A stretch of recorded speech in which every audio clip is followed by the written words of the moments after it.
In the late 17th century, what had become the city of New York had an estimated population of less than 8,000 people. Today, that population's more than 8 million. It's the most populated city in America. But that's not its only change. The island of Manhattan has grown. Vertically, of course, with skyscrapers, but outwardly as well, as dirt and the garbage generated by all those people was used to expand the area they could live on. Today, we're joining a local architecture critic for a tour of New York City's ever-changing waterfront.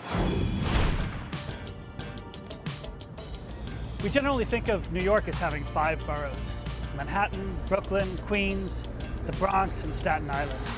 But there's really a 6th borough, and it's the largest, which is the water that connects the other 5. So the first pier in New York started right here.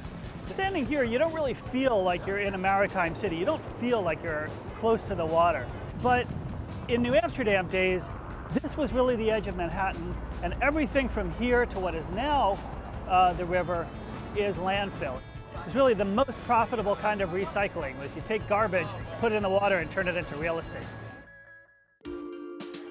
One of the best places to get a sense of how the city has changed and the waterfront has changed is right here, Pier 15. It's a wonderful example of the way a relatively small, relatively modest design intervention can create a space people really didn't know about.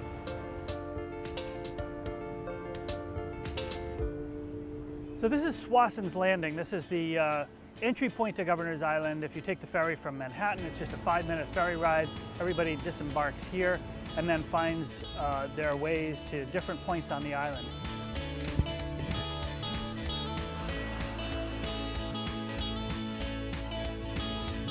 And there's a map which shows you the 2 parts of the island.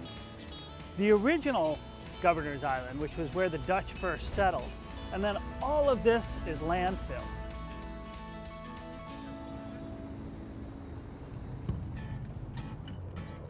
I'm here in Brooklyn Bridge Park, which is a wonderful place to tell the story of New York's tempestuous love affair with the water and the waterfront.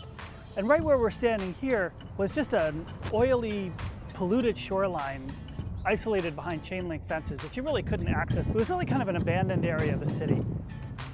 Now, thanks to 20 years of landscaping, of reclamation, this park is now full of people. It's a destination park, not just a neighborhood park. To me, this story of New York re-embracing its waterfront is a very optimistic one. It's not just about the waterfront. It's really about the idea of seeing some of the hardest hit areas of the city, some of the weaknesses, and finding the imagination and the long-term commitment to build something new.